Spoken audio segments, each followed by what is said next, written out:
விருதுநகர் மாவட்டத்துல சாத்தூர், மேட்டமலை, வீரபாண்டியபுரம், படந்தால், அதுக்கப்புறமா இருக்கன்குடி, இந்த மாதிரி அதை சுத்தி இருக்கிற பல்வேறு பகுதிகளில் கடந்த 3 நாட்களுக்கும் மேல பல இடங்கள்ல இது சுட்டரிச்சிட்டு வர நிலையில வெப்பமும் அதிகரிச்சிருக்காமா. இந்த நிலையில இந்த பகுதிகளில் மேகமூட்டத்தோட காணப்பட்டிருக்கு அப்படின்னு சொல்லப்பட்டிருக்கு.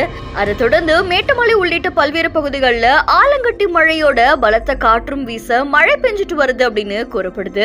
சுமார் 1 மணி நேரத்துக்கு மேல கனமழை பெஞ்சதால இந்த பகுதியை குளிர்ச்சியான சூழ்நிலையில உருவாக்கி இருக்காமா. அது மட்டும் இல்லாம மேட்டுமலை ஊராட்சி ஒன்றிய அலுவலகத்துல பக்கத்துல இருந்த மரம் முறிஞ்சு விழுந்ததால இருசக்கர வாகனமும் சேதமாக இருக்கு அப்படின்னு சொல்லப்படுது. இருந்தாலும் எந்த பாதிப்பும் ஏற்படல அப்படின்னு கூறப்படுது.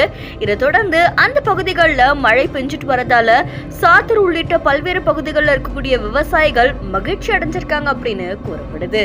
இந்த செய்தி தொடர்பான உங்களுடைய கருத்துக்களை நம்மளுடைய பிஹைண்ட் நியூஸ்ல பதிவு செய்யுங்க. தொடர்ந்து பல செய்திகளுக்கு ஃபாலோ பண்ணுங்க.